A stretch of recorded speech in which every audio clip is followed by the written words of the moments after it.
Alright, folks. Yo, listen up. What does faith mean? Like, what is faith? What are we looking for when we talk about faith? What does that even mean? Where does it come from? Who cares? Okay? Let me tell you this. Faith is a conscious effort to view things with fresh eyes. Faith isn't to know, but to seek and to remain open to knowledge. Faith is not a conclusion.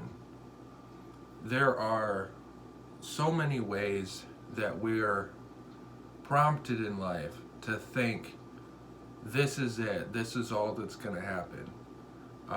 All that I see in front of me is all that is apparent is the reality and the nature of things. We fail to consider the underlying substance within things.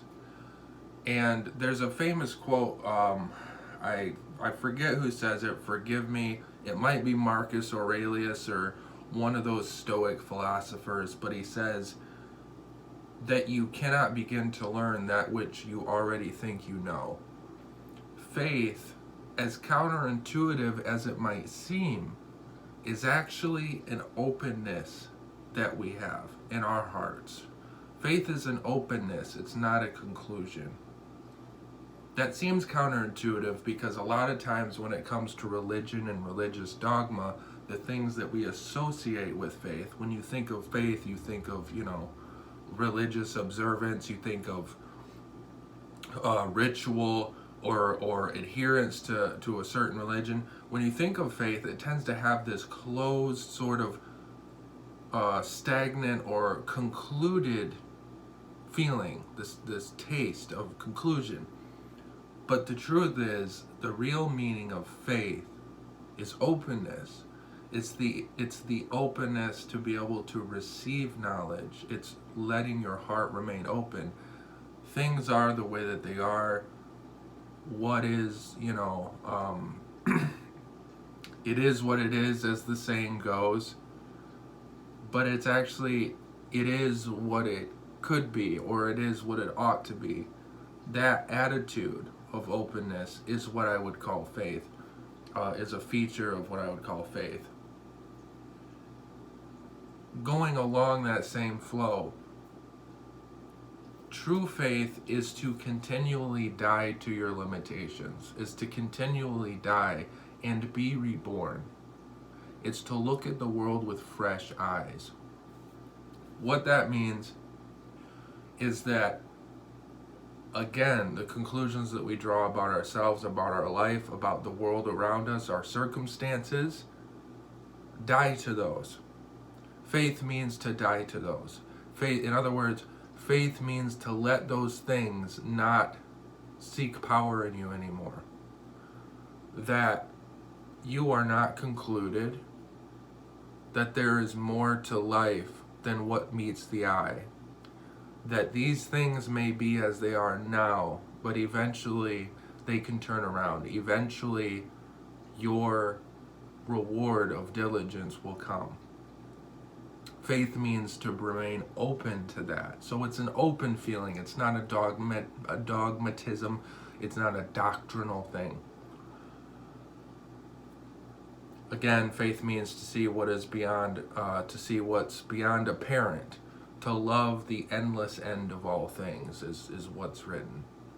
The endless end of all things. The endless end, meaning God is endless.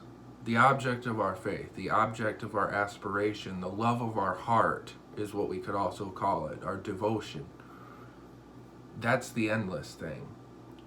The endless end is that in spite of the chaos that might be riddled in our lives, in spite of the chaos that might be all around our world, we know that in the end, God wins, and that the object of our faith becomes the conclusion of this chaos.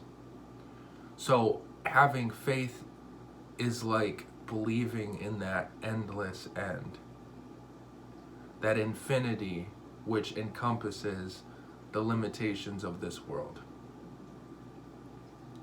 Another dimension of faith is that faith's guest is reason, but not faith's master.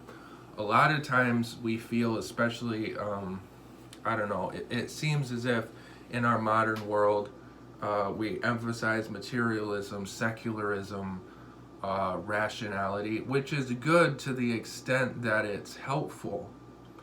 But the problem is that rationality, logic, can be taken to the point where it's an end in and of itself.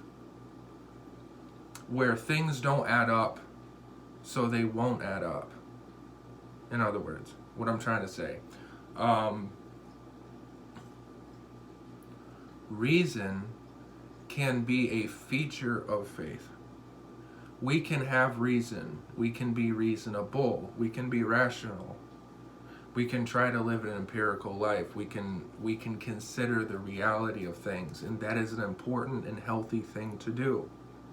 But faith in and of itself is a separate entity outside of rationalism, outside of the rational limitations. I can't do this, I can't be this way because A plus B equals C. Like, outside of that basic apparent formula, the apparition of our lives, of what's going on around us, every reason might be against us becoming a success, or every reason might be against us achieving this end that we're striving for. But in spite of those reasons, we can move forward with the eyes of faith, and that's what faith also means. So reason, rationality, can be faith's sort of guest, but it's never faith's master. Faith is masterless. It has no master. Faith is a spontaneous, reasonless motive within ourselves. It can have reason. Reason can be amongst your faith, but reason or faith is not dependent on there being reason for it. It's reasonless. A lot of times I know in the free thinking community, in the atheistic community, it's seen as like is antithetical, almost as unethical, to have faith and to believe something in spite of reason. It's almost a secular blasphemy. But the thing is, what we see, what is apparent in our lives, is not always what is eventually true, what eventually becomes.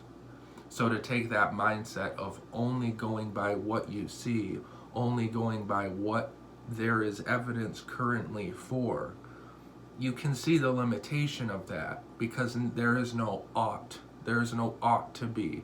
So to live by that limitation is limiting and it's constraining. There needs be not reason for faith. There needs to be nothing.